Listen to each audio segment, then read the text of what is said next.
الحمد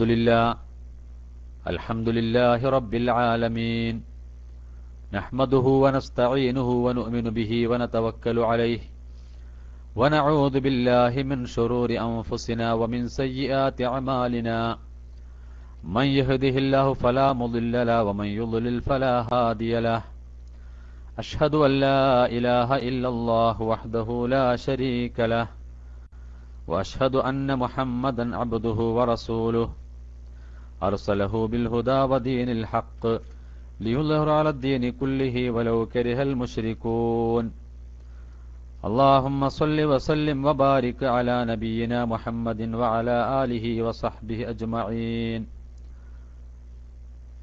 أعوذ بالله من الشيطان الرجيم بسم الله الرحمن الرحيم يا أيها الذين آمنوا اتقوا الله حق تقاته ولا تموتن إلا وأنتم مسلمون أعوذ بالله من الشيطان الرجيم يا أيها الذين آمنوا قوا أنفسكم وأهليكم نارا وقودها الناس والحجارة عليها ملائكة غلاظ شداد لا يعصون الله ما أمرهم ويفعلون ما يؤمرون. പ്രിയമുള്ള സഹോദരങ്ങളെ, സുഹൃത്തുക്കളെ, അള്ളാഹുവിന്റെ മഹത്തായ അനുഗ്രഹത്തോടുകൂടി പരിശുദ്ധ റമദാനിൽ ഓരോ ദിവസവും ഈ സമയത്ത് സംഘടിപ്പിച്ചു വരുന്ന പഠന ക്ലാസിൽ ഇന്ന് നമ്മൾ ചർച്ച ചെയ്യുന്ന വിഷയം ഇസ്ലാമികമായ കുടുംബ സംവിധാനത്തെ സംബന്ധിച്ചാണ്.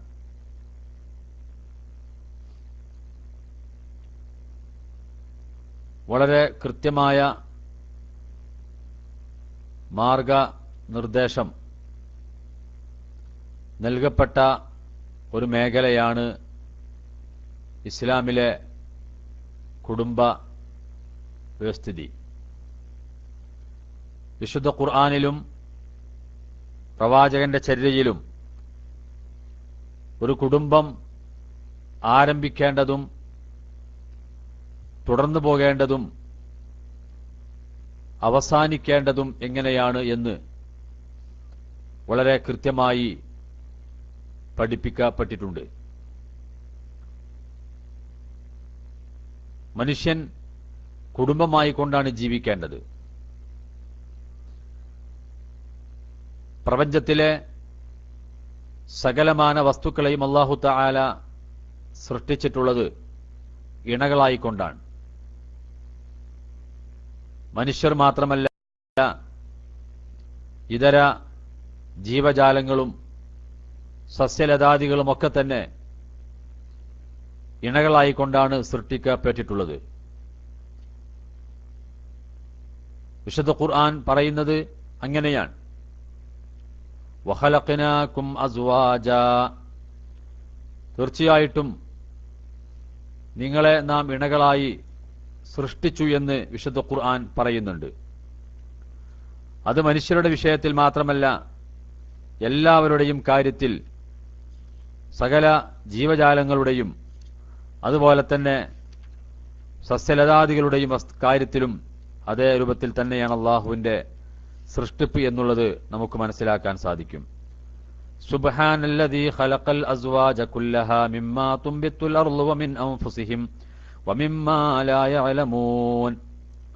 ഭൂമി മുളപ്പിക്കുന്ന സസ്യങ്ങളിലും അവരുടെ സ്വന്തം വർഗങ്ങളിലും അതുപോലെ അവർക്ക് അറിയാത്ത പല വസ്തുക്കളിലും പെട്ട് എല്ലാ ഇണകളെയും സൃഷ്ടിച്ച അള്ളാഹു എത്ര പരിശുദ്ധനാകുന്നു എന്നാണ് സൂറത്തു യാസീനിൽ അള്ളാഹു മനുഷ്യനെ പഠിപ്പിക്കുന്നത്.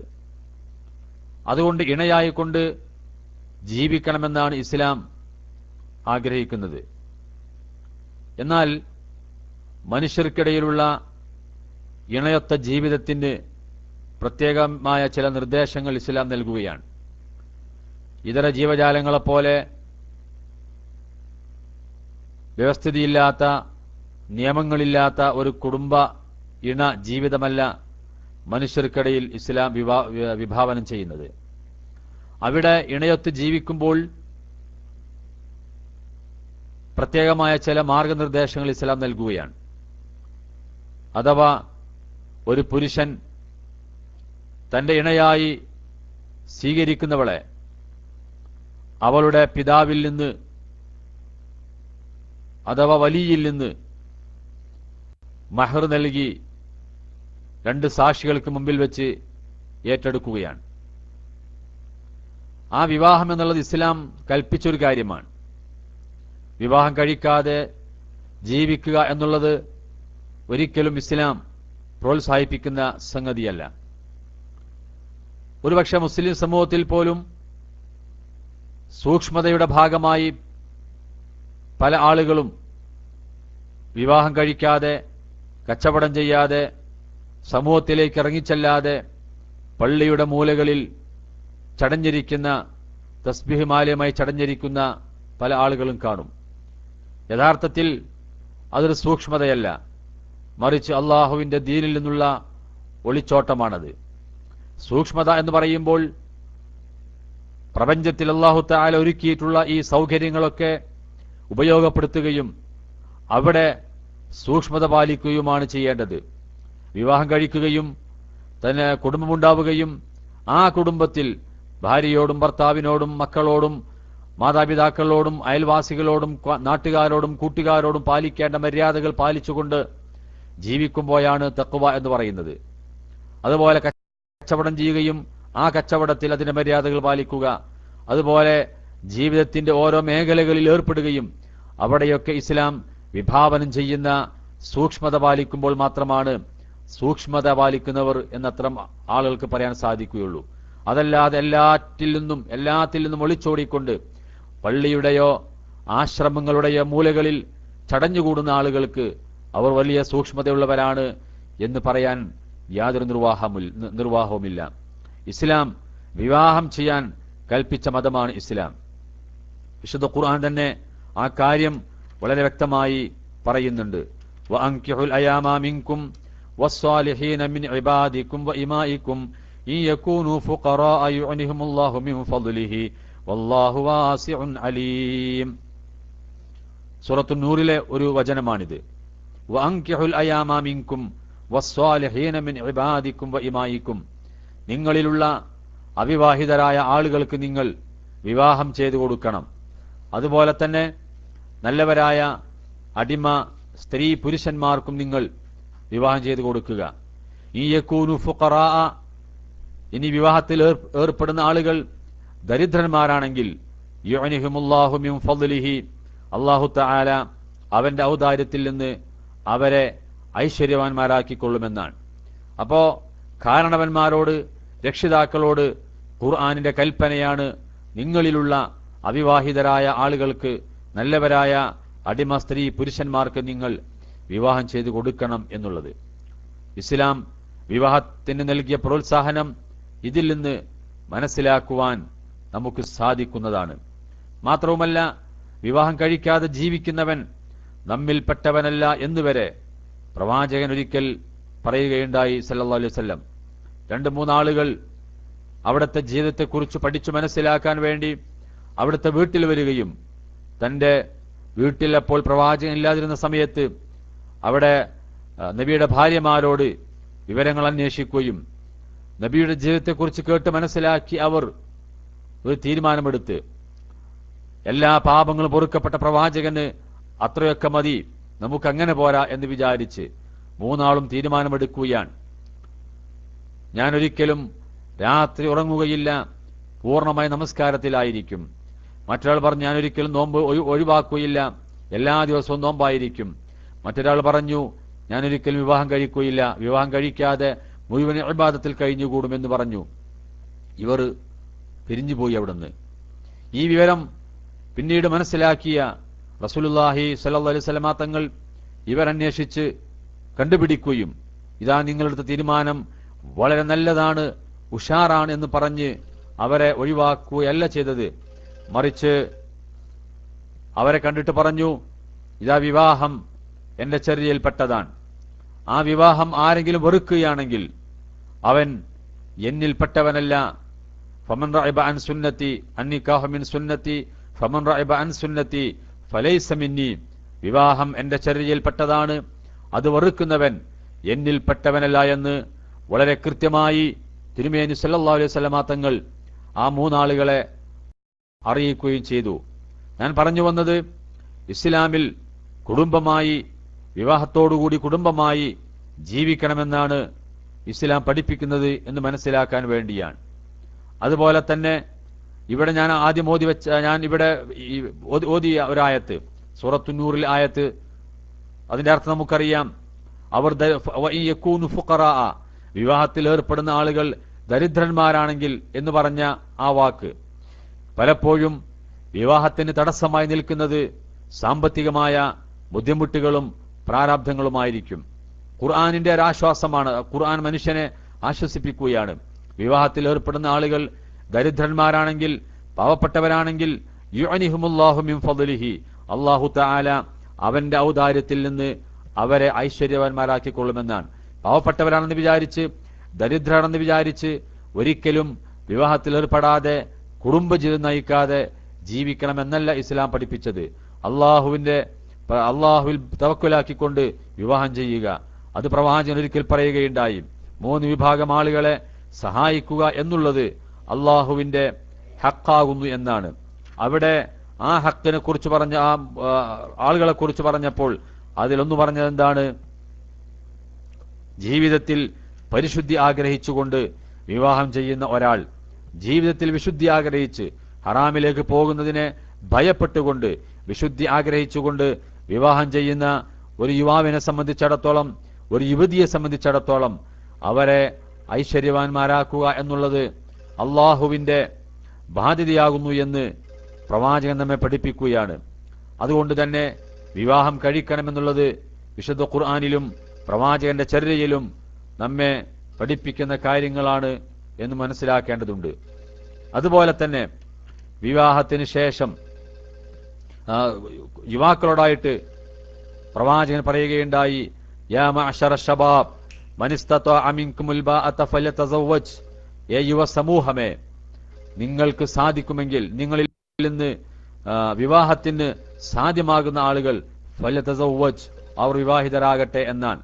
ഫഇന്നഹു അഅദ്ദു ലിൽ ബസർ വഅഹ്സനു ലിൽ ഫറജ്. കാരണം വിവാഹം എന്നുള്ളത് മനുഷ്യന്റെ നേത്രങ്ങളെ നിയന്ത്രിക്കുന്നതും അവന്റെ ജനനേന്ദ്രിയങ്ങളെ സൂക്ഷിക്കുന്നതുമാകുന്നു.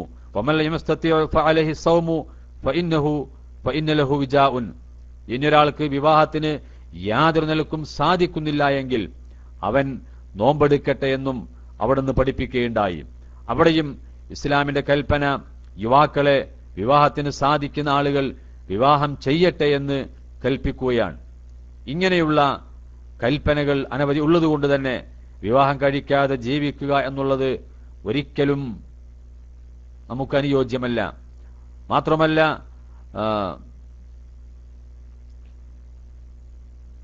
വിവാഹത്തിന്റെ കാര്യത്തിൽ ഒരിക്കലും സാമ്പത്തികമായ ഇന്ന് നമ്മുടെ സമൂഹത്തിൽ കാണുന്നത് പോലെയുള്ള സാമ്പത്തിക ഇടപാട്, പ്രത്യേകിച്ച് നമുക്കറിയാം സ്ത്രീധനം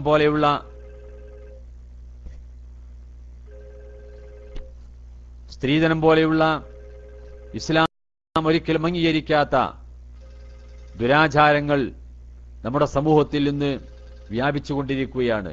ഇൻഷാ അല്ലാഹ് അതിലേക്ക് ഞാൻ പിന്നീട് കടന്നു വരുന്നുണ്ട്.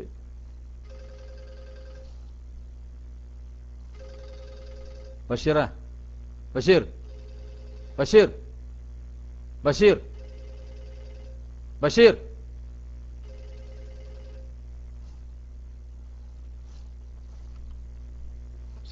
അസർനേഷം വിളിക്കാൻ ക്ലാസ്സിലാണ്.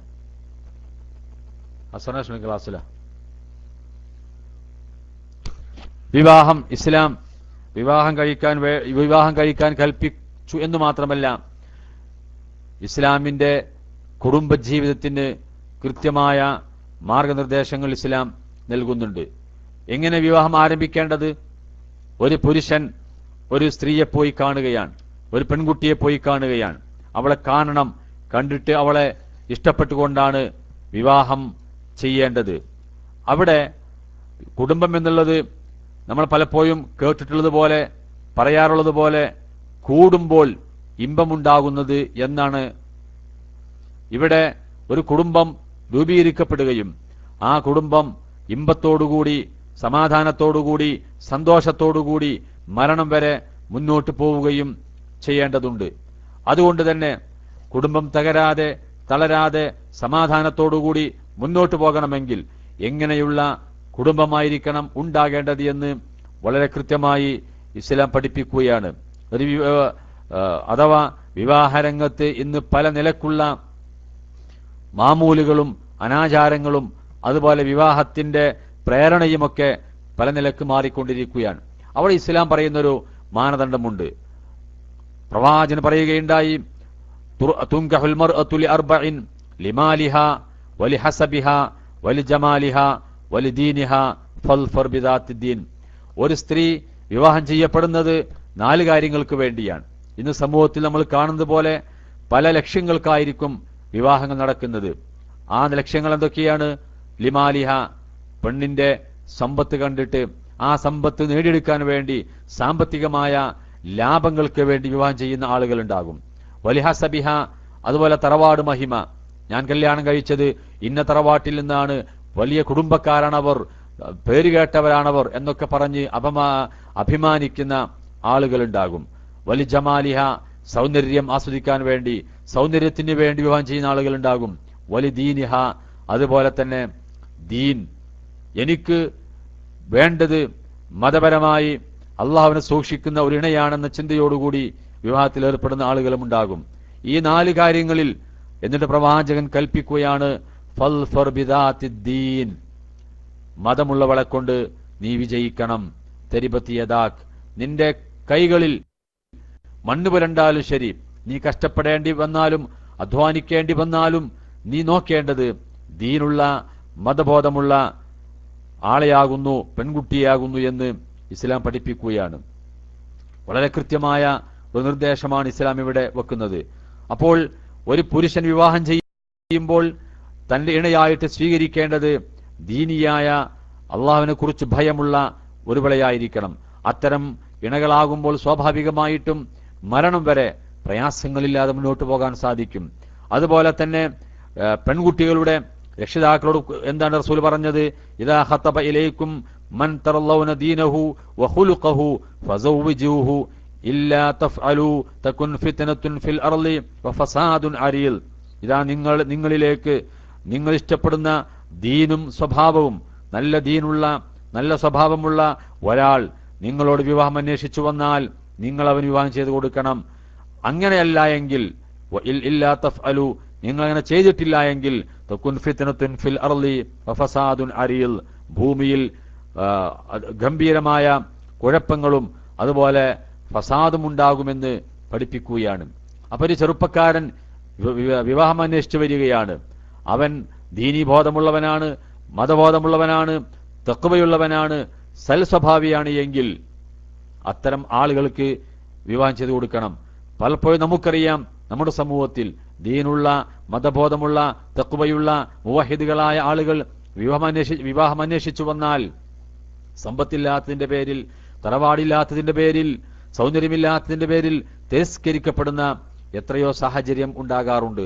പിന്നെ എന്നിട്ട് അവന്റെ വീട്ടിൽ അവനിൽ നിന്ന്, അവന്റെ മാതാപിതാക്കളിൽ നിന്ന്, അവന്റെ ചുറ്റുപാടിൽ നിന്ന് പീഡനങ്ങളും പ്രയാസങ്ങളും ഏൽക്കേണ്ടി വരുന്ന സാഹചര്യം പലപ്പോഴും ഉണ്ടാകാറുണ്ട്.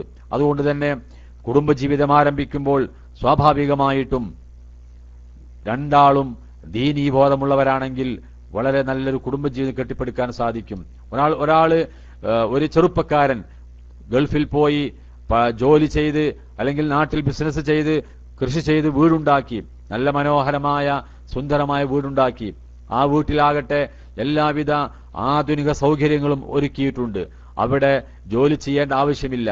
അവിടെ വാഷിംഗ് മെഷീൻ ഉണ്ട്, അവിടെ ഗ്രൈൻഡറുണ്ട്, അതുപോലെ കിടന്നിറങ്ങുവാൻ അവിടെ AC ഉണ്ട്, അതുപോലെ എല്ലാ ആധുനികമായ സൗകര്യങ്ങളുമുണ്ട്. ഹറാമായ സൗകര്യങ്ങൾ വരെ, മ്യൂസിക്കുകളും അതുപോലെയുള്ള ഹോം തിയേറ്ററൊക്കെ സംഘടിപ്പിച്ച് അടിപൊളി വീടുണ്ടാക്കി ചെറുപ്പക്കാരൻ. ആ ചെറുപ്പക്കാരൻ തന്റെ വീട്ടിലേക്ക് തനിക്കിണയായി കൊണ്ടുവരുന്നത് റബ്ബിനെ ഭയപ്പെടാത്ത, താൻ പറഞ്ഞതനുസരിക്കാത്ത, തന്റെ മാതാപിതാക്കളെ സ്വന്തം മാതാപിതാക്കളെ പോലെ കാണാത്ത ഒരു ഇണയെ ആണെങ്കിൽ അവന്റെ വീടിന്റെ ആ സൗന്ദര്യം ഒരിക്കലും അവന്റെ മനസ്സിന് കുളിർമയുണ്ടാക്കി കൊടുക്കുകയില്ല. അവന്റെ വീട്ടിൽ എന്തെല്ലാം സൗകര്യങ്ങളുണ്ടെങ്കിലും ആ സൗകര്യങ്ങളൊന്നും തന്നെ അവന്റെ മനസ്സിന് വിശാല നൽകുകയില്ല. എന്താണ് കാരണം? താൻ ഇണയായി കൊണ്ടുവന്ന ഭാര്യ രാവിലെ നിൽക്കുന്നില്ല, സുബഹി നിസ്കരിക്കുന്നില്ല, തന്റെ കൽപ്പന അനുസരിക്കുന്നില്ല, തന്റെ സ്വന്തം മാതാപിതാക്കളെ പോലെ കാണുന്നില്ല എങ്കിൽ അവിടെയുള്ള എന്ത് സൗകര്യങ്ങളുണ്ടെങ്കിലും ശരി അവന്റെ മനസ്സ് ഓരോ ദിവസവും കുടുങ്ങി വരികയായിരിക്കും ഉണ്ടാവുക എന്നുള്ളത് നമ്മൾ മനസ്സിലാക്കണം. എന്നാൽ ഒരു ചെറ്റക്കുടിലിൽ താമസിക്കുന്ന കഞ്ഞിയും അതുപോലെ ലഘുവായ ഭക്ഷണവും മാത്രമാണ് അവർക്ക് ഉള്ളതെങ്കിൽ പോലും സ്വന്തം മാതാപിതാക്കളെ പോലെ അവന്റെ മാതാപിതാക്കളെ കാണുന്ന ഒരു ഇണ, താൻ പറഞ്ഞത് അനുസരിക്കുന്ന ഒരു ഇണ, തനിക്ക് കൺകുളിർമയേകുന്ന ഒരു ഇണയാണെങ്കിൽ, ചെറ്റക്കുടിലാണെങ്കിൽ പോലും വിശാലമായ വീട് പോലെ അവർക്കത് അനുഭവപ്പെടും എന്നുള്ള കാര്യത്തിൽ സംശയമില്ല. അതുകൊണ്ട് തന്നെ ദീനീ ബോധമുള്ളവരെ കൊണ്ട് കുടുംബബന്ധം കെട്ടിപ്പടുക്കുവാൻ രക്ഷിതാക്കൾ ശ്രദ്ധിക്കണമെന്നുള്ളതാണ് നമ്മൾ മനസ്സിലാക്കേണ്ടത്. നല്ലൊരു ഭാര്യ, നല്ലൊരു ഭർത്താവ്. റസൂൽ പറഞ്ഞല്ലോ സല്ലല്ലാഹു അലൈഹി വസല്ലം, അദ്ദുന്യ മതാഉൻ വഖൈറു മതാഇദ് ദുന്യ അൽ മർഅത്തു സ്വാലിഹ. ദുന്യാവ് എന്നുള്ളത് മതാആണ്, വിഭവമാണ്. ഈ ദുന്യാവ് മുഴുവൻ വിഭവങ്ങളാണ്. എന്നാൽ വഖൈറു മതാഇദ് ദുന്യ അൽ മർഅത്തു സ്വാലിഹ, ഈ ദുന്യാവിലെ ഏറ്റവും നല്ല വിഭവം എന്ന് പറയുന്നത് സ്വാലിഹായ ഒരു ഇണയാകുന്നു.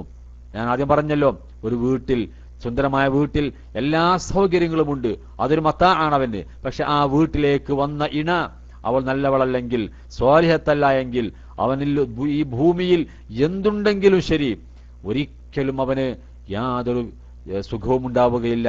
എന്ത് വിഭവങ്ങളുണ്ടെങ്കിലും അത് ആസ്വദിക്കാൻ അവന് മനസ്സുണ്ടാവുകയില്ല. അതുകൊണ്ട് ഇത് പ്രത്യേകം മനസ്സിലാക്കേണ്ടത് ഇതാണ്. നല്ലൊരു ഭാര്യ, നല്ലൊരു ഇണയാണ് നമ്മൾ സംഘടിപ്പിക്കേണ്ടത്. വിശുദ്ധ ഖുർആനിലെ ഒരായത്തിറങ്ങി, വല്ലദീന യക്നിസൂന ദഹബ വൽ ഫില്ലത വലാ യുൻഫിഖൂനഹാ ഫീ സബീലില്ലാഹ് ഫബശ്ശിർഹും ബിഅദാബിൻ അലീം യൗമ യുഹ്മാ അലൈഹാ ഫീ നാരി ജഹന്നമ ഫതുക്വാ ബിഹാ ജിബാഹുഹും വജുനൂബുഹും വളുഹൂറുഹും ഹാദാ മാ കനസ്തും ലിഅൻഫുസികും ഫദൂഖൂ മാ കുൻതും തക്നിസൂൻ. സൂറത്ത് തൗബയിലെ 35-ാമത്തെ വചനമാണ് ഈ ആയത്ത്. വല്ലദീന യക്നീസൂന ദഹബ വൽ ഫില്ല, സ്വർണവും വെള്ളിയും ഒരുമിച്ച് കൂട്ടി വെക്കുന്ന ആളുകൾ, കൻസാക്കി വെക്കുന്ന ആളുകൾ, വലാ യുൻഫിഖൂനഹാ ഫീ സബീലില്ലാഹ്, എന്നിട്ട് ആ സമ്പത്തിൽ നിന്ന് അവർ അള്ളാഹുവിന്റെ മാർഗത്തിൽ ചെലവഴിക്കൊന്നുമില്ല. ഫബശ്ശിർഹും ബിഅദാബിൻ അലീം, എന്നാൽ അവർക്ക് വേദനയേറിയ ശിക്ഷയെ സംബന്ധിച്ച് സന്തോഷ വാർത്ത അറിയിക്കുക.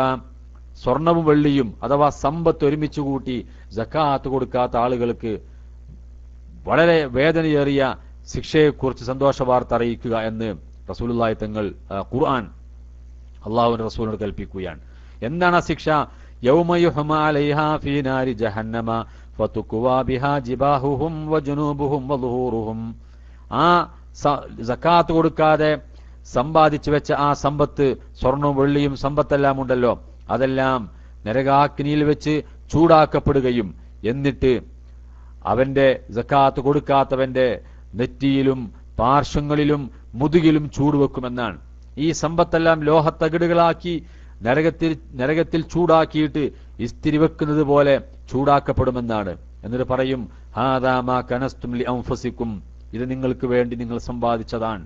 ഫദൂഖൂ മാ കുൻതും തക്നിസൂൻ, നിങ്ങൾ സമ്പാദിച്ചത് നിങ്ങൾ അനുഭവിക്കുക എന്നുള്ള ആയത്തിറങ്ങിയപ്പോൾ ഫഖാല റസൂലുള്ളാഹി സ്വല്ലല്ലാഹു അലൈഹി വസല്ലം, റസൂലുള്ളാഹി പറഞ്ഞു, തബ്ബൻ ലിൽ ഫില്ല തബ്ബൻ ലിദ്ദഹബ് തബ്ബൻ ലിൽ ഫില്ല, സ്വർണത്തിന്റെയും വെള്ളിയുടെയും ആളുകൾക്ക് നാശം. 3 പ്രാവശ്യം ഇത് ആവർത്തിച്ചു, തബ്ബൻ ലിൽ ഫില്ല തബ്ബൻ ലിൽ ദഹബ്. ഈ ആയത്തിറങ്ങിയപ്പോൾ മഹാന്മാരെ സഹാബത്ത് ഇത് കേൾക്കുകയും ചെയ്തപ്പോൾ അവർക്ക് മനസ്സിൽ പ്രയാസമുണ്ടായി. നമ്മളെത്ര ആയത്ത് കേട്ടു, നമ്മളെത്ര സൂറത്ത് കേട്ടു, നമുക്ക് മാറ്റമുണ്ടാകുന്നില്ല. പക്ഷെ സ്വഹാബത്ത് ഈ ആയത്ത് കേട്ടപ്പോൾ പ്രയാസമായി. ഇതാ സമ്പത്തുണ്ടാക്കി സക്കാത്ത് കൊടുത്തില്ല എങ്കിൽ അനുഭവിക്കേണ്ടി വരും നമ്മൾ. ഈ ആയത്ത് പ്രയാസമായി അവർ ചർച്ച ചെയ്തു. നമ്മളെന്താ സമ്പാദിക്കേണ്ടത്? ഈ ചർച്ച കൂടി വന്നപ്പോൾ ബഹുമാനപ്പെട്ട ഉമർ റളിയല്ലാഹു അൻഹു പറഞ്ഞു, ഞാൻ ചോദിക്കാം പ്രവാചകനോട് എന്താ സമ്പാദിക്കേണ്ടത്. അദ്ദേഹം പോയിട്ട് റസൂലിനോട് പറയാ, പ്രവാചകരെ, ഈ ആയത്ത് അങ്ങയുടെ സഹാബത്തിന് മാനസികമായ ഒരു പ്രയാസമുണ്ടാക്കുന്നുണ്ട്. അവർ ചോദിക്കുന്നു, ഇനി എന്താണ് സമ്പാദിക്കേണ്ടത്? അവിടുന്ന് പറഞ്ഞു കൊടുത്തു, നിങ്ങൾ സമ്പാദിക്കേണ്ടത് 3 കാര്യങ്ങളാണ്. ഒരു മനുഷ്യൻ തന്റെ ജീവിതത്തിൽ സമ്പാദിക്കേണ്ട പ്രധാനപ്പെട്ട 3 കാര്യങ്ങളെക്കുറിച്ച് റസൂലുള്ളാഹി സ്വല്ലല്ലാഹു അലൈഹി വസല്ലം തങ്ങൾ പറഞ്ഞു കൊടുക്കുകയാണ്. എന്തായിരുന്നു 3 കാര്യങ്ങൾ? ലിസാനൻ ദാക്കിറ, നിങ്ങൾ സമ്പാദിക്കേണ്ടത് 1 ലിസാനൻ ദാക്കിറ, അള്ളാഹുവിനെ സ്മരിക്കുന്ന ഒരു നാവ്, ദിക്ർ ചൊല്ലിക്കൊണ്ടിരിക്കുന്ന ഒരു നാവ്. ഓരോ ദിക്റുകൾ ചൊല്ലുമ്പോഴും 10 നന്മകൾ എഴുതപ്പെടുകയും 10 തിന്മകൾ മായ്ക്കപ്പെടുകയും ചെയ്യും. അങ്ങനെ അള്ളാഹുവിനെ കുറിച്ച് ഓർക്കുന്ന, അത് മറ്റൊരു വിഷയമാണ്, അള്ളാഹിനെ കുറിച്ച് ഓർക്കുന്ന ഒരു നാവ് നിങ്ങൾ സമ്പാദിക്കണം. വഖൽബൻ ഷാക്കിറ, അതുപോലെ നന്ദി കാണിക്കുന്ന ഹൃദയം, നിങ്ങൾ സമ്പാദിക്കേണ്ടത് നന്ദി കാണിക്കുന്ന ഹൃദയം. എന്ത് ലഭിച്ചാലും അൽഹംദുലില്ലാ എന്ന് പറയാൻ സാധിക്കണം നമുക്ക്. പലപ്പോഴും സാധിക്കുകയില്ല. എന്തെങ്കിലും കിട്ടുമ്പോൾ അൽഹംദുലില്ലാ എന്ന് പറയാൻ ശ്രദ്ധിക്കാത്ത ആളുകൾ എന്താ പാകത്ര ഉള്ളെന്ന് ചോദിക്കുക ചെയ്യുക ആൾക്കാർ. ഒരു ഉദാഹരണം ഞാൻ പറയാം. രണ്ടാളുകൾ യാത്ര ചെയ്യുകയാണ്. ആ സമയത്ത് നട്ടുച്ച വെയിലത്ത് ദാഹിച്ചു വലഞ്ഞപ്പോൾ ഒരു വീട്ടിൽ കയറി വെള്ളം ചോദിച്ചു. ആ വീട്ടിൽ ഉമ്മ എന്ത് ചെയ്തു? ക്ഷീണിച്ച ആൾക്കാർ എന്ന നിലയിൽ അവിടെ ഉണ്ടായിരുന്ന പാല്, 1 ഗ്ലാസ് പാല് 2 ഗ്ലാസ്സിലേക്ക് പകുതിയാക്കിയിട്ട് ഇവർ കൊടുത്തു. ഈ 2 ആളും പാല് കുടിച്ചിട്ട് ഒരാള് അൽഹംദുലില്ലാ തൊണ്ട നനഞ്ഞു എന്ന് പറഞ്ഞു. മറ്റൊരാൾ പറഞ്ഞു, എന്താ 1/2 ഗ്ലാസ് പാലുകൊണ്ട് കിട്ടിയത്? ഇവിടെ ഖൽബൻ ഷാക്കിറ എന്നുള്ളത് ഏതാണ്? 1/2 ഗ്ലാസ് പാല് കിട്ടിയപ്പോൾ എന്റെ തൊണ്ട നനഞ്ഞല്ലോ അൽഹംദുലില്ലാ എന്ന് പറഞ്ഞ ആ മനുഷ്യൻ. എന്ത് ലഭിച്ചാലും അള്ളാഹിനെ ശുക്ർ ചെയ്യുന്ന ഹൃദയം, ഖൽബൻ ഷാക്കിറ. 3 പറഞ്ഞ എന്താണ്? റസൂലുള്ളാഹി തങ്ങൾ സല്ലല്ലാഹു അലൈഹി വസല്ലം നിങ്ങൾ സമ്പാദിക്കേണ്ടത് 3-മത്തത് വസൗജതൻ തുഈനു ഹദകും അലാ ദീനിഹി, മതത്തിന്റെ വിഷയത്തിൽ നിങ്ങൾ സഹായിക്കുന്ന ഒരു ഇണ, ദീനിന്റെ വിഷയത്തിൽ മതകാര്യത്തിൽ നിങ്ങളെ സഹായിക്കുന്ന ഒരു ഇണ, ആ ഇണയാണ് നിങ്ങൾ സമ്പാദിക്കേണ്ടത് എന്ന് പഠിപ്പിക്കുകയാണ്. അപ്പൊ വിവാഹരംഗത്ത് പാലിക്കേണ്ട മര്യാദകൾ നമ്മൾ പാലിക്കേണ്ടതുണ്ട്. ഖുർആൻ വീണ്ടും പറയുകയാണ്, വലാ തൻകിഹുൽ മുശ്രികാത്തി ഹത്താ യുമിന്ന വലാ അമത്തും മുഅ്മിനത്തുൻ ഖൈറും മിൻ മുശ്രികത്തിൻ ഫലൗ അഅജബതുകും വലാ തുൻകിഹുൽ മുശ്രികീന ഹത്താ യുമിനു വലാ അബ്ദുൻ മുഅ്മിനുൻ ഖൈറും മിൻ മുശ്രിക് വലൗ അഅജബകും ഉലൈക യദ്ഊന ഇലൻ നാരി വല്ലാഹു യദ്ഊ ഇലൽ ജന്നതി വൽ മഗ്ഫിറതി ബിഇذനി വയുബയ്യിനു ആയാതിഹി ലിന്നാസി ലഅല്ലഹും യതദക്കറൂൻ.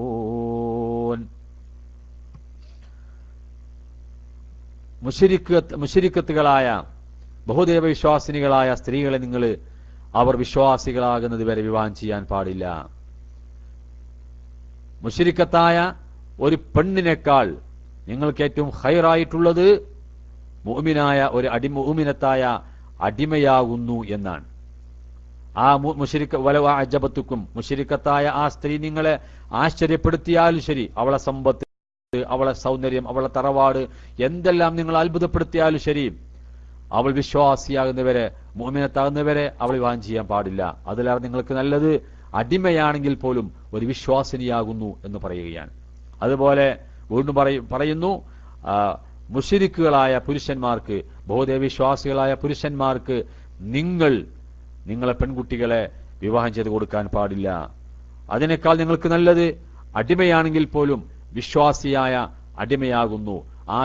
അവിശ്വാസിയായ മുശ്രിക്കായ അടിമ, മുശ്രിക്കായ ആ ചെറുപ്പക്കാരൻ സാമ്പത്തികമായോ തറവാടുപരമായോ സൗന്ദര്യപരമായോ നിങ്ങൾ അത്ഭുതപ്പെടുത്തിയാലും ശരി, ഒരിക്കലും അവൻ മുശ്രിക്കാണ്. ആ നിലക്ക് നിങ്ങൾ അയാൾക്ക് വിവാഹം ചെയ്ത് കൊടുക്കാൻ പാടില്ല, അവൻ വിശ്വാസിയാകുന്നവരെ. അവരൊക്കെ, അത്തരം ആളുകളൊക്കെ, മുശ്രിക്കുകളായ ആളുകളൊക്കെ നിങ്ങളെ വിളിക്കുന്നത് നരകത്തിലേക്കാകുന്നു. അള്ളാഹു ആകട്ടെ നിങ്ങളെ വിളിക്കുന്നത് അവന്റെ സ്വർഗത്തിലേക്കും അവന്റെ അനുമതിയോടുകൂടി അവന്റെ മഗ്ഫിറത്തിലേക്കുമാകുന്നു. അള്ളാഹു തആല അവന്റെ ആയത്തുകളെ ജനങ്ങൾക്ക് ആലോചിച്ച് മനസ്സിലാക്കാൻ വേണ്ടി വിശദീകരിച്ചു കൊടുക്കുകയാകുന്നു എന്ന് ഖുർആൻ പറയുകയാണ്. അതുപോലെ കുടുംബജീവിതം ആരംഭിക്കുമ്പോൾ നമ്മൾ പാലിക്കേണ്ട മര്യാദകളെ കുറിച്ചാണ് വളരെ ചുരുക്കി പറഞ്ഞിട്ടുള്ളത്. അതുപോലെ തന്നെ വിവാഹം കഴിഞ്ഞാൽ, വിവാഹം എന്നുള്ളത് ഞാൻ നേരത്തെ പറഞ്ഞു, ജീവിതാവസാനം വരെ കൊണ്ടുപോകേണ്ട ഒന്നാണ്. ഒരു നൗക പോലെ, ഒരു തോണി പോലെയാണ്. ആ തോണിയിൽ സഞ്ചരിക്കുന്ന രണ്ടാളുകളാണ് ഭാര്യയും ഭർത്താവും. സമുദ്രത്തിലൂടെ ഒരു തോണിയിലൂടെ സഞ്ചരിക്കുമ്പോൾ, കുടുംബമായി മുന്നോട്ട് പോകുമ്പോൾ പല നിലക്കുള്ള ആരോപണങ്ങള്, പല നിലക്കുള്ള കുത്തുവാക്കുകള് അപ്പുറത്തും ഇപ്പുറത്തും നിന്ന് കേൾക്കേണ്ടി വരും. പക്ഷേ എന്തെല്ലാം കാറ്റുകളും കോളുകളും ഉണ്ടെങ്കിൽ പോലും ഒരേ മനസ്സോടുകൂടി ഒരേ ദിശയിലേക്ക് രണ്ടാളും ഒരേ ശക്തിയോടുകൂടി തുഴഞ്ഞെങ്കിൽ മാത്രമേ കാറ്റിലും കോളിലും ആടിയുലയുന്ന ആ നൗകയെ പ്രയാസങ്ങളില്ലാതെ മുങ്ങിപ്പോകാതെ കരയിലെത്തിക്കാൻ സാധിക്കുകയുള്ളൂ. അതുകൊണ്ട് കുടുംബമാകുന്ന തോണിയിൽ രണ്ടുപേരും ഒരേ മനസ്സോടെ സഞ്ചരിക്കണം. ഒരു മനസ്സോടെ സഞ്ചരിക്കുന്നില്ല എങ്കിൽ, ഒരാൾ അങ്ങോട്ട് തുഴയുന്നു, മറ്റൊരാൾ ഇങ്ങോട്ട് തുഴയുന്നു എങ്കിൽ കാറ്റിലും കോളിലും പെട്ട് ആ തോണി മുങ്ങിപ്പോകാൻ സാധ്യതയുണ്ട്. അതുകൊണ്ട് തന്നെ വളരെ കൃത്യമായി മനസ്സിലാക്കുക നമ്മൾ കുടുംബജീവിതം. അത് ആ കുടുംബജീവിതത്തിൽ ഒരേ മനസ്സോടുകൂടി മുന്നോട്ട് പോകാൻ സാധിക്കണം. ഒരു കുടുംബം കെട്ടിപ്പടുക്കുമ്പോൾ അവിടെ പുരുഷൻ എങ്ങനെയായിരിക്കണമെന്ന് വളരെ കൃത്യമായി ഇസ്ലാം പഠിപ്പിക്കുന്നുണ്ട്.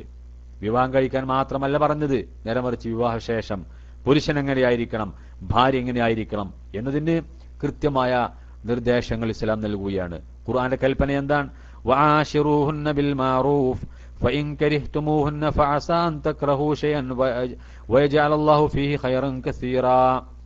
വആശിറൂഹുന്ന ബിൽ മഅറൂഫ്, നിങ്ങൾ സ്ത്രീകളോട് മഅറൂഫായ നിലയിൽ സദാചാര മുറപ്രകാരം അറിയപ്പെട്ട രൂപത്തിൽ നല്ല നിലക്ക് വർത്തിക്കണമെന്നാണ്. പുരുഷന്മാർ തന്റെ കുടുംബിനികളോട്, ഭാര്യമാരോട്, സ്ത്രീകളോട് മാന്യമായി പെരുമാറണം. ഇനി അവരിൽ നിന്ന് വല്ല കാര്യവും നിങ്ങൾക്ക് വെറുപ്പായി കാണുകയാണെങ്കിൽ, നിങ്ങൾ അവരെ വെറുക്കുകയാണെങ്കിൽ, ഫഅസാ അൻ തക്റഹൂ ശൈഅൻ വയജഅലുല്ലാഹു ഫീഹി ഖൈറൻ കസീറാ, നിങ്ങളൊരു കാര്യം വെറുക്കുകയാണെങ്കിൽ ഒരുപക്ഷെ അല്ലാഹു തആല നിങ്ങൾക്കതിൽ ധാരാളം ഖൈർ നൽകിയേക്കാമെന്നാണ്. ഒരുപക്ഷെ ഇണകളിൽ നിന്ന് നമുക്ക് വെറുപ്പായ അനിഷ്ടകരമായ വല്ലതും ഉണ്ടാവുകയാണെങ്കിൽ അതിന്റെ പേരിൽ അന്ന 101 ചൊല്ലി എന്റെ വീട്ടിലേക്ക് പോയിക്കോ എന്ന് പറയുന്ന ഒരവസ്ഥ ഉണ്ടാകാൻ പാടില്ല. ഒരുപക്ഷെ എന്തെങ്കിലും ന്യൂനത ഉണ്ടെങ്കിൽ പോലും പലപ്പോഴും അതിനേക്കാളുപരി അല്ലാഹു തആല അതിൽ ഖൈർ നൽകിയേക്കാം എന്നാണ്. അതുകൊണ്ട് തന്നെ മാന്യമായി വർത്തിക്കണം. ഒരു പുരുഷൻ എന്നുള്ള നിലയിൽ കുടുംബത്തോട് മാന്യമായി വർത്തിക്കണം. പുരുഷനാണ് കുടുംബത്തിന്റെ നായകൻ. അർരിജാലു ഖവ്വാമൂന അലൻ നിസാഇ ബിമാ ഫളലല്ലാഹു ബഅദഹും അലാ ബഅദിൻ വബിമാ അൻഫഖു മിൻ അംവാലിഹിം. പുരുഷന്മാരാണ് കുടുംബത്തിന്റെ മാനേജർ. ഖവ്വാം, നിയന്ത്രിക്കേണ്ടവൻ പുരുഷന്മാരാണ്. എന്തുകൊണ്ടാണത്? വബിമാ അൻഫഖു മിൻ അംവാലിഹിം, പുരുഷനാണ് സാമ്പത്തികമായ ബാധ്യത ഇസ്ലാം കൽപ്പിക്കുന്നത്. അവനാണ് ചെലവഴിക്കേണ്ടത്. തനിക്കും തന്റെ ഭാര്യയ്ക്കും തന്റെ ഇണകൾക്കുമുള്ള വീടും ഭക്ഷണവും വസ്ത്രവും മരുന്നും അതുപോലെ ഭൗതികമായ എല്ലാ സൗകര്യങ്ങളും ഒരുക്കേണ്ടത് പുരുഷനാണ്. അതുകൊണ്ട് തന്നെ ആ പുരുഷനാണ് നേതൃത്വം, ആ പുരുഷനാണ് മാനേജർ, അവനാണ് അമീർ. അതുപോലെ അല്ലാഹു തആല പുരുഷൻ നൽകിയിട്ടുള്ള കായികമായ ശാരീരികമായ ഫലവും അതിന് കാരണമായിട്ട് ഖുർആൻ പറയുന്നുണ്ട്. കുടുംബത്തോട് ഈ കുടുംബത്തിന്റെ മാനേജർ, അമീർ, അത് പുരുഷനാണെന്ന് പറയുമ്പോൾ തന്നെ അവൻ ഫിർഔനെ പോലെ സ്വേച്ഛാധിപതിയായി അടക്കി ഭരിക്കുന്ന, ക്രൂരമായി മർദ്ദിക്കുന്ന അവസ്ഥ ഉണ്ടാകാൻ പാടില്ല. പുരുഷനാണ് കുടുംബത്തിന്റെ നേതാവെങ്കിൽ പോലും അവൻ കുടുംബത്തോട് മാന്യമായി പെരുമാറണം. വആശിറൂഹുന്ന ബിൽ മഅറൂഫ്. മാത്രവുമല്ല റസൂലുള്ളാഹി പറഞ്ഞു സല്ലല്ലാഹു അലൈഹി വസല്ലം, ഖൈറുക്കും ലിഹലിഹി, നിങ്ങളിൽ ഏറ്റവും നല്ലവൻ തന്റെ കുടുംബത്തോട് നന്നായി പെരുമാറുന്നവനാകുന്നു. വഅന ഖൈറുക്കും ലിഅഹ്ലി, ഞാനാകട്ടെ നിങ്ങളിൽ വെച്ച് എന്റെ കുടുംബത്തോട് ഏറ്റവും ഖൈറായി നന്നായി പെരുമാറുന്നവനാകുന്നു എന്നാണ്. തന്റെ കുടുംബത്തോട്. ഇപ്പൊ ചില ആളുകളുണ്ട്, പള്ളിയിൽ പോയാൽ, അങ്ങാടിയിൽ പോയാൽ, മാർക്കറ്റിൽ പോയാൽ എല്ലാവരോടും കളിച്ച് ചിരിച്ച് തമാശ പറഞ്ഞ് എല്ലാവർക്കും വേണ്ടപ്പെട്ടവനായി ജീവിക്കുന്ന കഴിയുന്ന ആളായിരിക്കും. പക്ഷെ വീട്ടിലേക്ക് ചെന്നാലോ ഭാര്യയോട് വളരെ രൂക്ഷമായി പെരുമാറുന്ന, അതവിടെ ഇതവിടെ എന്ന് പറഞ്ഞ് ഒരിക്കലും ഭാര്യയ്ക്ക് സമാധാനം കൊടുക്കാത്ത, സന്തോഷത്തോടുകൂടി ഒരു വാക്ക് പോലും പറയാത്ത എത്ര ഭർത്താക്കന്മാരെ കാണാൻ സാധിക്കും. പുറത്തിറങ്ങിയാലാകട്ടെ ചിരിയും കളിയും തമാശയും, നാട്ടിലും ബസ് സ്റ്റോപ്പിലും പള്ളിയിലും അങ്ങാടിയിലും ഒക്കെ അവര് ഈ രൂപത്തിൽ വളരെ തമാശ പറയുന്ന, എല്ലാവരെയും ചിരിപ്പിക്കുന്ന, ഒരാളോടും ദേഷ്യപ്പെടാത്ത ആളുകളായിരിക്കും. പക്ഷെ വീട്ടിൽ വന്നാലോ ക്രൂരമായി ഭാര്യ അടിക്കുന്ന ആളുകളുണ്ട്. അതുപോലെ ഒരു നല്ല വാക്ക് പോലും പറയാൻ സാധിക്കാത്ത ആളുകളുണ്ട്. മക്കളുടെ പെരുമാറ്റത്തിലും വളരെ മോശമായി പെരുമാറുന്ന ആളുകൾ. ഒരിക്കലും അങ്ങനെ ഉണ്ടാകാൻ പാടില്ല. റസൂൽ പറയാ, അക്മലുൽ മുഅ്മിനീന ഈമാനൻ അൽതഫുക്കും ബിഹലിഹി, വിശ്വാസികളിൽ തന്നെ ഈമാൻ പൂർണ്ണമായവർ തന്റെ കുടുംബത്തോട് അൽതഫ് എന്ന ഏറ്റവും സൗമ്യമായി പെരുമാറുന്നവനാകുന്നു എന്നാണ്. തന്റെ കുടുംബത്തോട് സൗമ്യമായി പെരുമാറാൻ സാധിക്കണം. അതുപോലെ തന്നെ സ്ത്രീകളെ അടിക്കുക എന്നത് ഒരിക്കലും പാടില്ല. ഒരിക്കലും സഹാബി ചോദിക്കുക റസൂലിനോട്, നബിയെ, ഞങ്ങൾക്ക് ഞങ്ങളുടെ ഭാര്യമാരുള്ള കടപ്പാട് എന്തൊക്കെയാണ്?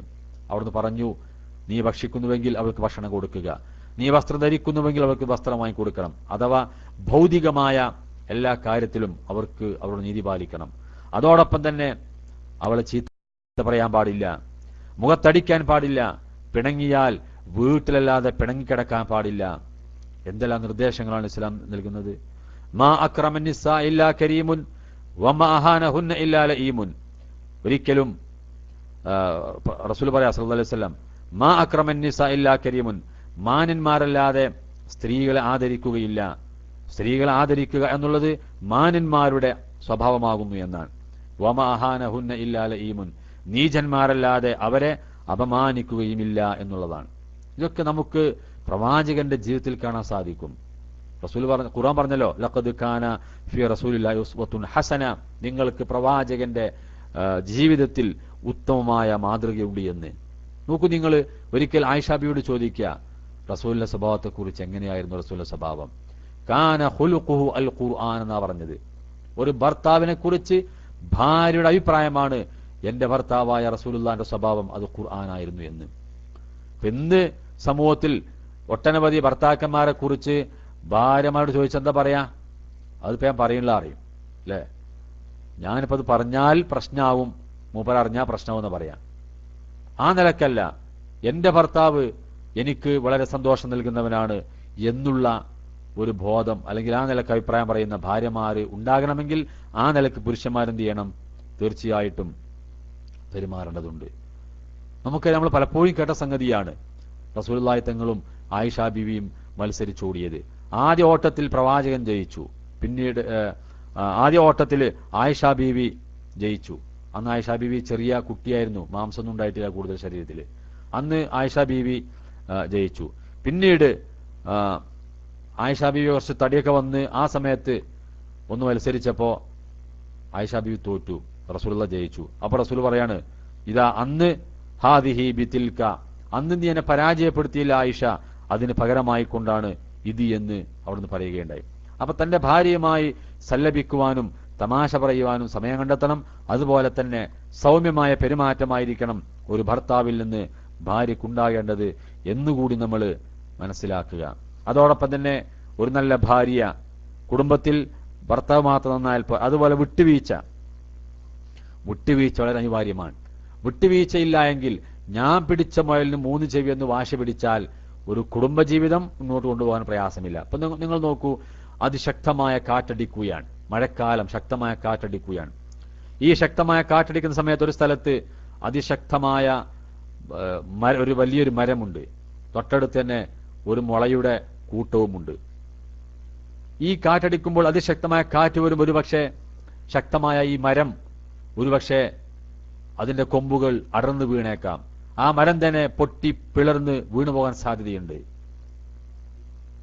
എന്നാൽ ആ മരത്തിനേക്കാൾ ഉയരത്തിൽ നീണ്ടു നിൽക്കുന്ന മുളയാകട്ടെ എത്ര കാറ്റ് വന്നാലും അത് പൊട്ടിപ്പോകൂല. എന്താ കാരണം? ആ മുളക്കൊരു ഫ്ലെക്സിബിലിറ്റി, ഒന്ന് ചെരിഞ്ഞു കൊടുക്കാനുള്ള ഒരു കഴിവതിനുണ്ട്. ഇതുപോലെ കുടുംബജീവിതം എന്തെങ്കിലും പ്രയാസമുണ്ടാകുമ്പോൾ, ബുദ്ധിമുട്ടുണ്ടാകുമ്പോൾ, അല്ലെങ്കിൽ ഒരു കാര്യത്തിൽ വാശി പിടിക്കാതെ ഒന്ന് വിട്ടുവീഴ്ച, ഒന്ന് വളഞ്ഞു കൊടുക്കാൻ, തൽക്കാലം ഒന്ന് വളഞ്ഞു കൊടുക്കുക. കാറ്റ് വരുമ്പോ ആ മുളയൊന്ന് വളഞ്ഞു കൊടുക്കുന്നത് പോലെ ഒന്ന് ചില സന്ദർഭങ്ങളിൽ ഒന്ന് നമ്മൾ വളഞ്ഞു കൊടുക്കുകയാണെങ്കിൽ കുടുംബത്തിൽ പ്രശ്നങ്ങൾ ഉണ്ടാവുകയില്ല. അതുപോലെ തന്നെ നല്ല ഭാര്യയെ കുറിച്ച് ഇസ്ലാം പറയുന്നത് എന്താണ്? ഫസ്സാലിഹാതു ഖാനിതാതുൻ ഹാഫിളാതുൻ ലിൽഗൈബി ബിമാ ഹഫിളല്ലാഹ്. നല്ല സ്ത്രീകൾ എന്ന് പറഞ്ഞാൽ ആരാണ്? ഖാനിതാതുൻ, അനുസരണയുള്ളവരാണ്. ഹാഫിളാതുൻ ലിൽഗൈബ്, അതുപോലെ ബിമാ ഹഫിളല്ലാഹ്, അല്ലാഹു സൂക്ഷിക്കാൻ പറഞ്ഞതൊക്കെ തന്നെ ഭർത്താവിന്റെ സാന്നിധ്യത്തിൽ ഗൈബിയായ അവസരത്തിൽ കാത്തു സൂക്ഷിക്കുന്നവളുമാകുന്നു എന്നാണ്. അനുസരണം എന്നുള്ളത് ഏറ്റവും വലിയ ഒരു കാര്യമാണ്. ഒരു പുരുഷനെ സംബന്ധിച്ചിടത്തോളം അയാൾ വിവാഹം കഴിഞ്ഞാലും ഇല്ലെങ്കിലും ശരി അള്ളാഹുവും റസൂലും കഴിഞ്ഞാൽ പിന്നെ അനുസരിക്കേണ്ടത് മാതാവിനെയും പിതാവിനെയും, പിന്നെയാണ് ഭാര്യയെ അനുസരിക്കേണ്ടത്. ഒരു സ്ത്രീ ആകട്ടെ വിവാഹം കഴിഞ്ഞാൽ അള്ളാഹുവും റസൂലും കഴിഞ്ഞാൽ ആദ്യം അനുസരിക്കേണ്ടത് ഭർത്താവിനെയാണ്. ഭർത്താവ് അവന്റെ വീട്ടിലേക്ക് വിളിച്ചു, അപ്പൊ അവളെ ഉപ്പോരാ ഇന്ന് പോകണ്ട എന്ന് പറഞ്ഞാൽ ആ ഭർത്താവിന്റെ വിളിയാണ് അവൾ കേൾക്കേണ്ടത്. എന്റെ ഉപ്പ അങ്ങനെ പറഞ്ഞിക്കണ്, എന്റെ ഉമ്മ അങ്ങനെ പറഞ്ഞിക്കണ് എന്ന് പറഞ്ഞ് ആ വീട്ടിൽ നിൽക്കാൻ പാടില്ല. അള്ളാഹുവിനെയും റസൂലിനെയും ധിക്കരിക്കാൻ പറയാത്ത കാലത്തോളം ഭർത്താവിനനുസരിക്കേണ്ട ബാധ്യത ഒരു സ്ത്രീക്കുണ്ട് എന്ന് ഇസ്ലാം പഠിപ്പിക്കുകയാണ്. എത്രത്തോളം എന്ന് വെച്ചാൽ നമുക്കറിയാമല്ലോ, ഒരിക്കൽ നബിയോട് ചോദിച്ചു, നബിക്ക് മുമ്പിൽ സഹാബത്ത് നബിയോട് ചോദിക്കുകയാണ്, ഞങ്ങൾ അങ്ങേക്ക് മുമ്പിൽ സുജൂദ് ചെയ്യട്ടെയോ എന്ന്. ഇത് കേട്ട റസൂലുള്ളാഹി തങ്ങൾ പ്രതികരിച്ചത് എന്താണ്? ലൗ കുൻതു ആമിറൻ അയസ്ജുദ ലിഅഹദിൻ ലഅമർതുൽ മർഅത അൻ തസ്ജുദ ലിസൗജിഹാ. അല്ലാഹുവിന്റെ മുമ്പിലല്ലാതെ വേറെ ആരുടെയെങ്കിലും മുമ്പിൽ സുജൂദ് ചെയ്യാൻ ഞാൻ ആരോടെങ്കിലും കൽപ്പിക്കുമായിരുന്നുവെങ്കിൽ ഒരു സ്ത്രീ തന്റെ ഭർത്താവിന്റെ മുമ്പിൽ സുജൂദ് ചെയ്യട്ടെ എന്ന് കൽപ്പിക്കുമായിരുന്നു എന്നാണ്. അതും പാടില്ല. പക്ഷെ അള്ളാഹുവിന്റെ മുമ്പിലല്ലാതെ സുജൂദ് ചെയ്യാൻ ആരോടെങ്കിലും കൽപ്പിക്കുമായിരുന്നെങ്കിൽ ഒരു സ്ത്രീ തന്റെ ഭർത്താവിന്റെ മുമ്പിൽ സുജൂദ് ചെയ്യട്ടെ കൽപ്പിക്കുമായിരുന്നതാണ്. എന്ന് പറഞ്ഞാൽ അത്രത്തോളം അനുസരണ ബാധ്യത ഒരു സ്ത്രീക്ക് തന്റെ പുരുഷനോട് ഉണ്ട് എന്നുള്ളതാണ്. മാത്രമല്ല റസൂൽ പറഞ്ഞ കാര്യങ്ങള് ഖൈറുൻ നിസാഇ, നിങ്ങൾ സ്ത്രീകളിൽ ഏറ്റവും ഖൈറായവൾ ആരാണ്? ഇംറാത്തുൻ, ഒരു ഭാര്യയാണ്, ഒരു സ്ത്രീയാണ്. ഇദാ നളർത ഇലൈഹ സർറത്തിക, നീ അവളിലേക്ക് നോക്കിയാൽ അവൾ നിനക്ക് സന്തോഷം നൽകും. നല്ല ഭാര്യമാരെ കുറിച്ച് പറയാണ്. നല്ല ഭാര്യ എന്ന് പറഞ്ഞാൽ ഭർത്താവ് നോക്കുമ്പോൾ സന്തോഷം നൽകുന്നവളായിരിക്കണം. ഭർത്താവ് കടയിൽ നിന്ന് അല്ലെങ്കിൽ മാർക്കറ്റിൽ നിന്ന് ഓഫീസിൽ നിന്ന് കൃഷിസ്ഥലത്തിൽ നിന്ന് വീട്ടിലേക്ക് വരുമ്പോൾ ആ വീട്ടിലേക്ക് സലാം വരുമ്പോൾ അസ്സലാമു അലൈക്കും എന്ന് പറയുമ്പോൾ വഅലൈക്കും അസ്സലാം എന്ന് പറഞ്ഞ് നല്ല രൂപത്തോടുകൂടി നല്ല വേഷത്തോടുകൂടി ഭർത്താവിനെ വീട്ടിലേക്ക് സ്വീകരിക്കേണ്ടവളാണ് ഒരു ഇണ എന്നുള്ളത്. നല്ല ഇണയുടെ അടയാളം അതാണ്. പക്ഷെ പലപ്പോഴും ഭാര്യമാരാകട്ടെ നമ്മുടെ സമൂഹത്തിൽ കാണാൻ സാധിക്കും. പണ്ടൊക്കെ കൂടുതലുണ്ടായിരുന്നു, ഇപ്പൊ അങ്ങനെയൊന്നും കാണാൻ സാധിക്കൂല. എങ്കിലും ചില സന്ദർഭത്തിൽ കാണാൻ നമുക്ക് അത്തരത്തിലുള്ള ചില കുടുംബങ്ങളെ. ഭർത്താവ് വരുമ്പോൾ ഒന്നുകിൽ ഭർത്താവ് സലാം പറയാൻ മടിക്കും. തന്റെ കുടുംബത്തോട് സലാം പറയാൻ മടിക്കുന്ന ഭർത്താക്കന്മാരുണ്ട്. തന്റെ ഭാര്യയോട് മക്കളോട് വീട്ടിലേക്ക് കയറുമ്പോ അങ്ങാടിയിൽ എല്ലാവരോടും സലാം എറിഞ്ഞു പിടിപ്പിക്കും. പക്ഷേ വീട്ടിൽ പോകുമ്പോൾ ഭാര്യയോട്, തന്റെ മക്കളോട്, മാതാപിതാക്കളോട് സലാം പറയാൻ മടിക്കുന്ന എത്രയോ ആളുകളുണ്ട്. ഒരിക്കലും പാടില്ല. വീട്ടിലേക്ക് കയറുമ്പോ സലാം പറഞ്ഞില്ല, പിന്നെ എപ്പോഴും സലാം പറയാം. അപ്പൊ അത് കേൾക്കുമ്പോൾ ഭാര്യയാകട്ടെ വഅലൈക്കും അസ്സലാം വറഹ്മത്തുള്ളാഹി എന്ന് പറഞ്ഞ് നല്ല ശൈലിയോടുകൂടി അവനെ സ്വീകരിക്കണം. ചില ഭാര്യമാര് ഇനി ഭർത്താവ് സലാം പറഞ്ഞാലും നിങ്ങൾ സലാം ലൈറ്റാ എന്ന് പറഞ്ഞിട്ട് എന്ത് ചെയ്യും? വളരെ മോശമായ രൂപത്തിലാണ് പെരുമാറുക, സ്വീകരിക്കുക. അങ്ങനെ ആകുമ്പോൾ ഭർത്താവിന് വെറുക്കും, ഭാര്യയോട് കുടുംബത്തോട് വെറുപ്പുണ്ടാകും. അപ്പൊ ഭർത്താവ് വരുമ്പോൾ സന്തോഷത്തോടു കൂടി, അതുപോലെ നല്ല സന്തോഷിപ്പിക്കണം ഭർത്താവ്, നല്ല വേഷത്തിലൊക്കെ നിൽക്കുക, അത്ര പൂശുക വീട്ടില്. സ്ത്രീകൾ അങ്ങനെ ചെയ്യേണ്ടത്. പക്ഷെ നമ്മളെ സഹോദരിമാരെന്ന് പറയുന്നത് വീട്ടിൽ കരിയും വെണ്ണൂറും ഒക്കെ പിന്നെ ശരീരത്തിലായി കരിയായി ഒരു ഇതുണ്ടാവില്ല, കാണാൻ ഭംഗി ഉണ്ടാവില്ല വീട്ടിലേക്ക് ചെല്ലുമ്പോൾ. എന്നാൽ പുറത്തിറങ്ങുമ്പോൾ ആകട്ടെ, പുറത്തിറങ്ങുമ്പോൾ എല്ലാ പെയിന്റും തേച്ചിട്ടാണ് അവർ പുറത്തു പോവുക. കണ്ണാടിക്ക് മുമ്പിൽ നിന്ന് മേക്കപ്പ് ചെയ്ത് ബസ് പോയാലും അവർ കണ്ണാടി മുന്ന് പോരില്ല. ആ നിലക്കല്ല വേണ്ടത്. നേരെ മറിച്ച് ഭർത്താവ് വീട്ടിലേക്ക് വരുമ്പോൾ ഭർത്താവിന് സന്തോഷം നൽകണം. അതുപോലെ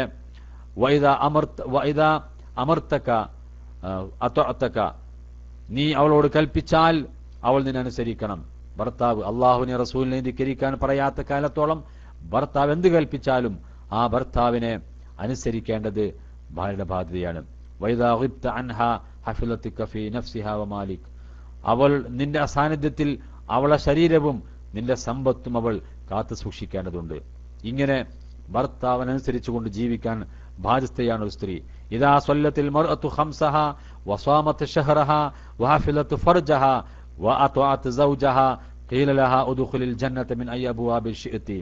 ഒരു സ്ത്രീ വളരെ കൃത്യമായി അള്ളാഹുവിന്റെ നിർദ്ദേശങ്ങൾ പാലിച്ചുകൊണ്ട് നിസ്കരിക്കുകയും റമദാൻ മാസം നോമ്പെടുക്കുകയും അവളുടെ ജനനേന്ദ്രിയത്തെ സൂക്ഷിക്കുകയും ഭർത്താവിനനുസരിക്കുകയും ചെയ്താൽ അവളോട് പറയപ്പെടും, നീ ഉദ്ദേശിച്ച കവാടത്തിലൂടെ നിനക്ക് സ്വർഗത്തിൽ പ്രവേശിക്കാമെന്ന്.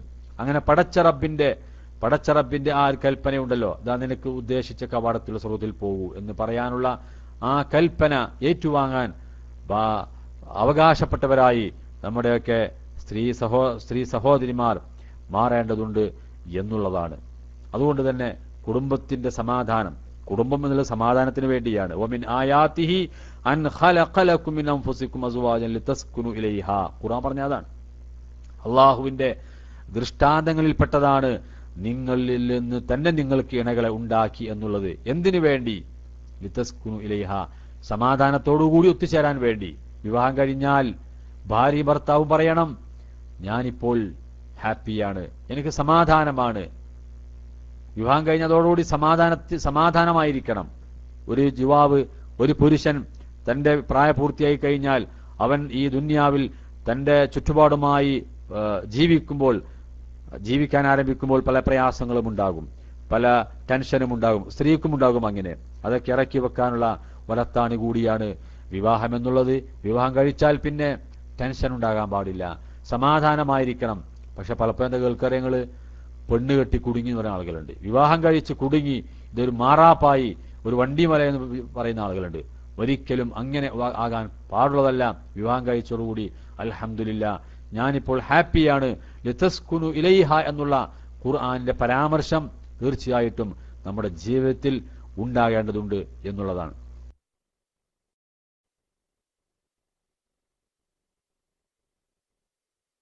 അതുപോലെ തന്നെ വേണ്ടി നമ്മൾ കുടുംബത്തിൽ ഭാര്യയോട് മാത്രമല്ല, മാതാപിതാക്കളോട്, അതുപോലെ തന്റെ സന്താനങ്ങളോട്, അവരോടൊക്കെ മാന്യമായ പെരുമാറ്റങ്ങൾ, ഓരോരുത്തർക്കും ഇസ്ലാം കൊടുക്കാൻ പറഞ്ഞ ഹക്ക്, അവകാശങ്ങൾ കൊടുത്തുകൊണ്ടായിരിക്കണം. കല്യാണം കഴിഞ്ഞോടുകൂടി ബാപ്പാനെയും ഉമ്മാനെയും ഒക്കെ ഒഴിവാക്കി അവരെ വെറുപ്പിച്ച് തന്റെ കുടുംബത്തെ സ്നേഹിക്കുന്ന, ഭാര്യയെ സ്നേഹിക്കുന്ന, ഭർത്താവിനെ സ്നേഹിക്കുന്ന ഒരവസ്ഥ ഉണ്ടാകാൻ പാടില്ല. മാതാപിതാക്കളെങ്ങാനും നമുക്കെതിരെ പ്രാർത്ഥിക്കുന്ന ഒരു സാഹചര്യം ഉണ്ടായി കഴിഞ്ഞാൽ പിന്നീട് നമുക്ക് എത്ര നല്ല ഭാര്യ ഉണ്ടായിട്ടും, എത്ര നല്ല സമ്പത്തുള്ള ഭാര്യ ഉണ്ടായിട്ടും, എത്ര നല്ല സൗന്ദര്യമുള്ള ഭാര്യ ഉണ്ടായിട്ടും കാര്യമില്ല. ആ ഭാര്യയ്ക്ക് വേണ്ടി, മക്കൾക്ക് വേണ്ടി മാതാപിതാക്കളെങ്ങാനും വെറുപ്പിച്ചു കഴിഞ്ഞാൽ മരണവേളയിൽ പോലും ഒരു പക്ഷേ കെലിമ ചെല്ലാൻ സാധിക്കാത്തൊരവസ്ഥ വരും. അതുകൊണ്ട് ഒരിക്കലും മാതാപിതാക്കളെ വെറുപ്പിക്കാൻ പാടില്ല എന്നുള്ളത് വളരെ ഗൗരവത്തോടെ മനസ്സിലാക്കേണ്ട ഒരു കാര്യമാണ്. വിവാഹം കഴിഞ്ഞാലും ഇല്ലെങ്കിലും ശരി, മാതാപിതാക്കളെ പുരുഷൻ ഒരു മക്കൾ എന്ന നിലയിൽ അവരെ ബഹുമാനിക്കണം, ആദരിക്കണം. അവർക്ക് ഇസ്ലാം നൽകാൻ പറഞ്ഞ മുഴുവൻ ഹക്കും അത് കൃത്യമായി നൽകാൻ നമ്മൾ ശ്രദ്ധിക്കുകയും ചെയ്യേണ്ടതുണ്ട്. അതുപോലെ കുടുംബത്തിൽ മക്കളുണ്ടാകുമ്പോൾ ആ മക്കളെ ദീനിയ ചുറ്റുപാടിലൂടെ വളർത്തിക്കൊണ്ടുവരാൻ നമ്മൾ ശ്രദ്ധിക്കേണ്ടതുണ്ട്. ഞാൻ അവസാനിപ്പിക്കുകയാണ്. അവസാനമായി പറയാനുള്ളത് പ്രാർത്ഥനയാണ്. പലപ്പോഴും നമ്മളൊക്കെ പറയും, മൗലവി മക്കൾ പറഞ്ഞു കേൾക്കുന്നില്ല, മൗലവി ഭാര്യ പറഞ്ഞു കേൾക്കുന്നില്ല, എന്താ ചെയ്യുക, വേറെ പെണ്ണ് കെട്ടേണ്ടി വരുമോ എന്നൊക്കെ വെച്ച് ചിന്തിക്കുന്ന ആളുകളുണ്ടാകും. അപ്പൊ നിങ്ങൾ നോക്കൂ, ഇന്നലെ നമ്മളൊക്കെ പത്രത്തിൽ വായിച്ചു, അരീക്കോട് ആ കുട്ടികളെ മുഖം കാണുമ്പോൾ നമുക്ക് എന്താ തോന്നിപ്പോവുക? 2 കുട്ടികളെയും തന്റെ സഹധർമ്മിണിയെയും നിഷ്ഠൂരം, യാതൊരു കരുണയുമില്ലാതെ സ്കൂട്ടറിൽ കൊണ്ടുപോയി വെള്ളക്കെട്ടിലേക്ക് എറിഞ്ഞ് നശിപ്പിച്ച ഒരു ക്രൂരനായ മനുഷ്യൻ. ഇങ്ങനെ എത്ര കുടുംബങ്ങൾ തകർന്നു പോകുന്നു. ഇതൊക്കെ എന്തുകൊണ്ടാണ്? കുടുംബത്തിലൊരു സമാധാനം കിട്ടാത്തതുകൊണ്ടായിരിക്കും പലപ്പോഴും. പക്ഷേ ആ സമാധാനം നമുക്കൊരിക്കലും പൈസ കൊടുത്തു വാങ്ങയില്ലത്. ഇപ്പൊ കടയിൽ പോയിട്ട് നമുക്ക് പറയാം, വീട്ടിക്ക് സാധനം 5 കിലോ അരി വേണം, 2 കിലോ പഞ്ചസാര വേണം, ഒരു 1/4 കിലോ ചായപ്പൊടി വേണം, 1 പാക്ക് ഉപ്പ് വേണം, മുളക് വേണം, മല്ലി വേണം എന്നൊക്കെ പറയാം. പക്ഷെ കടയിൽ പോയിട്ട് സമാധാനം വാങ്ങാൻ കിട്ടുമോ? കിട്ടൂല. നേരെ മറിച്ച് ആ സമാധാനം ലഭിക്കേണ്ടത് പടച്ച റബ്ബിൽ നിന്നാണ് നമുക്ക് ലഭിക്കേണ്ടത്. വജഅല ബൈനക്കും മവദ്ദതൻ വറഹ്മ. ആ പടച്ച റബ്ബാണ് നിങ്ങൾക്കിടയിൽ സ്നേഹവും കാരുണ്യവും ഏർപ്പെടുത്തിയിട്ടുള്ളത്. ആ സ്നേഹവും കാരുണ്യവും നഷ്ടപ്പെട്ടു പോകുമ്പോൾ അത് ചോദിച്ചു വാങ്ങണം റബ്ബിനോട്. സൂറത്ത് ഫുർഖാനിൽ നമുക്കറിയാം, ഇബാദുർ റഹ്മാന്റെ അടയാളമായിട്ട് അല്ലാഹു തആല ഒരുപാട് കാര്യങ്ങൾ പറയുന്നുണ്ട്. ആ കൂട്ടത്തിൽ പറയുന്നു, വല്ലദീന യഖൂലൂന റബ്ബനാ ഹബ് ലനാ മിൻ അസ്വാജിനാ വദുർരിയാതിനാ ഖുർറത അയുനിൻ വജഅൽനാ ലിൽ മുത്തഖീന ഇമാമാ. റബ്ബനാ ഹബ് ലനാ, ഞങ്ങളെ നാഥ ഞങ്ങൾക്ക് നീ ഔദാര്യമായി നൽകണമേ. ഹബ് എന്ന് പറഞ്ഞാൽ എന്താ? വഹബ, അതിന്റെ അമ്രാണ് ഹബ്. ഞങ്ങൾക്ക് ഔദാര്യമായി നൽകണേ എന്നാ. പൈസ കൊടുത്താൽ കിട്ടൂല അത്. മിൻ അസ്വാജിന, ഞങ്ങളെ ഇണകളിൽ നിന്ന്, വദുർരിയാതിന, സന്താനങ്ങളിൽ നിന്ന്. റബ്ബേ, ഞങ്ങളെ ഇണകളിൽ നിന്നും സന്താനങ്ങളിൽ നിന്നും ഞങ്ങൾക്ക് നീ നൽകണമേ, ഔദാര്യം നൽകണമേ. ഖുർറത അയുനിൻ, കൺകുളിർമ നൽകണമേ. വജഅൽനാ ലിൽ മുത്തഖീന ഇമാമ, ഞങ്ങളെ നീ മുത്തഖികൾക്ക് ഇമാമാക്കുകയും ചെയ്യണമേ. അള്ളാഹ് നിന്നെ സൂക്ഷിച്ച് ജീവിക്കുന്ന ആളുകൾക്ക് നേതാക്കന്മാരാക്കണം, അഥവാ അവരെക്കാൾ തഖ്വയുള്ളവരാക്കി മാറ്റണം എന്നാ. അപ്പൊ കുടുംബത്തില് സമാധാനം വേണോ, സന്തോഷം വേണോ, തീർച്ചയായിട്ടും ഈ പ്രാർത്ഥന നമ്മൾ പ്രാർത്ഥിക്കണം. അതല്ലാതെ കടയിൽ പോയിട്ട് അരിന്റെ കൂടെ പഞ്ചസാരയുടെ കൂടെ 1/2 കിലോ സമാധാനം, 2 കിലോ ശാന്തി, ഒരു 3 കിലോ സന്തോഷം ഇതൊന്നും വാങ്ങാൻ കിട്ടൂല. അതൊക്കെ പടച്ച റബ്ബ് നമ്മുടെ മനസ്സിലേക്ക് തരേണ്ടതാണ്. അതിന് നമ്മൾ റബ്ബിനോട് എന്ത് ചെയ്യണം? ആത്മാർത്ഥമായിട്ട് പ്രാർത്ഥിക്കണം ഓരോ സമയത്തും. റബ്ബന ഹബ്ലന മിൻ അസ്വാജിന വദുർരിയാതിന ഖുർറത അഅ്യുനിൻ വജ്അൽന ലിൽമുത്തഖീന ഇമാമ എന്നുള്ള പ്രാർത്ഥന പ്രാർത്ഥിക്കണം. അതുപോലെ മാതാപിതാക്കൾ ശ്രദ്ധിക്കേണ്ട ചില കാര്യങ്ങൾ കൂടി ഉണർത്തുകയാണ് ഞാനിവിടെ. റിയാദിലുള്ളത് റിയാദിൽ ബാങ്ക് വിളിക്കാൻ അല്പസമയം മാത്രമേ ബാക്കിയുള്ളൂ. കുടുംബത്തിൽ ശ്രദ്ധിക്കേണ്ട മറ്റ് മാതാപിതാക്കൾ ശ്രദ്ധിക്കേണ്ട കാര്യം, ഇപ്പൊ നമ്മളൊക്കെ മക്കളാണ്, അതുപോലെ നമ്മളൊക്കെ മാതാപിതാക്കളുമാണ് പലപ്പോഴും ഇതിൽ പല ആളുകളും. മാതാപിതാക്കൾ ശ്രദ്ധിക്കേണ്ട കാര്യം, ഒരിക്കലും മക്കൾക്കെതിരെ പ്രാർത്ഥിക്കാൻ പാടില്ല. മക്കൾക്കെതിരെ പ്രാർത്ഥിക്കാൻ പാടില്ല. കാരണം മക്കൾക്ക് എതിരെയുള്ള പ്രാർത്ഥന പടച്ചോൻ സ്വീകരിക്കുന്ന. അതുകൊണ്ട് തന്നെ ഒരുപക്ഷെ മക്കൾ വിവാഹം കഴിച്ചു, അവർ കുടുംബത്തോടെ ജീവിക്കുന്നു, ഒരുപക്ഷെ അവരുടെ ജീവിതത്തിൽ വല്ല അബദ്ധങ്ങളും സംഭവിച്ചാൽ അതിന്റെ പേരിൽ കണ്ടോ ഓ കല്യാണം കഴിച്ചു പോകുന്നു, അവന്റെ ഭാര്യയും കെട്ടിയോളും മക്കളൊക്കെ ആയിട്ട് അങ്ങനെ എന്നെ മറന്ന് ജീവിക്കുകയാണ് എന്ന് വിചാരിച്ച് പല മാതാപിതാക്കള് അവനൊന്ന് പഠിക്കട്ടെ, അവനൊരു പഠിക്കും, അള്ള പഠിപ്പിക്കട്ടെ എന്നൊക്കെ പറയുന്ന മക്കൾക്കെതിരെ പല നിലക്കും പ്രാർത്ഥിക്കുന്ന മാതാപിതാക്കളുണ്ട്. ഒരിക്കലും അതുണ്ടാകാൻ പാടില്ല. പ്രിയപ്പെട്ട മാതാപിതാക്കൾ മനസ്സിലാക്കുക, ഒരുപക്ഷെ നിങ്ങളെപ്പോലെ അനുഭവങ്ങളോ നിങ്ങളെപ്പോലെ ജീവിച്ച് പരിചയമുള്ളവരായിരിക്കില്ല അവര്. നിങ്ങൾ ഒരുപക്ഷെ 40-50 കൊല്ലമായിട്ടുണ്ടാവും, അവരാട്ട് 23-25 കൊല്ലമായിട്ടുണ്ടാവുള്ളൂ. അതുകൊണ്ട് തന്നെ അവരുടെ ജീവിതത്തിൽ വന്ന അബദ്ധങ്ങൾ അത് ചൂണ്ടിക്കാട്ടി തിരുത്തണം എന്ന് പറയുക.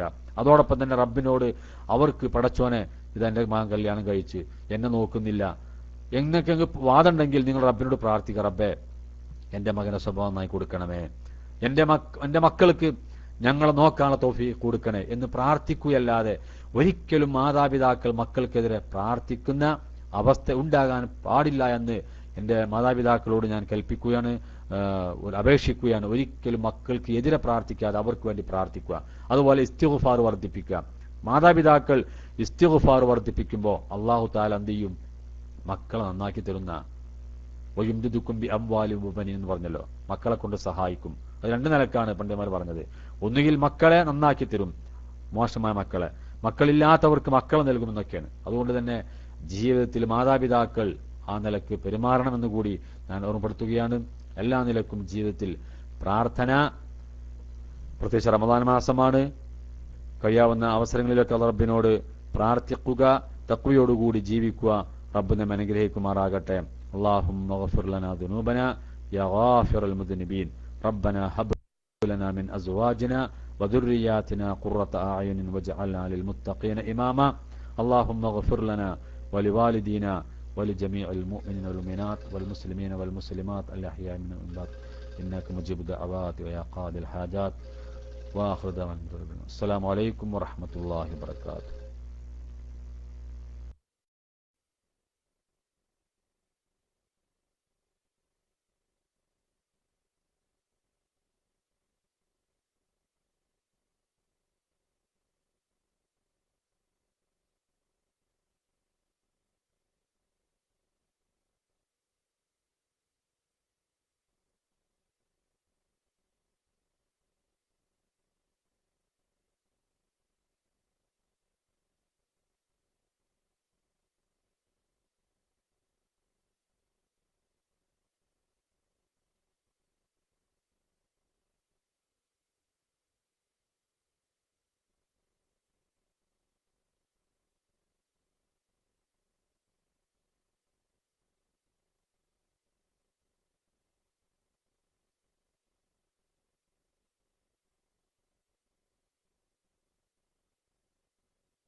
المرسلين وعلى آله وصحبه ومن تبعهم بإحسان إلى يوم الدين. أما بعد، فقد قال الله سبحانه وتعالى في القرآن المجيد: يا أيها الذين آمنوا اتقوا الله حق تقاته ولا تموتن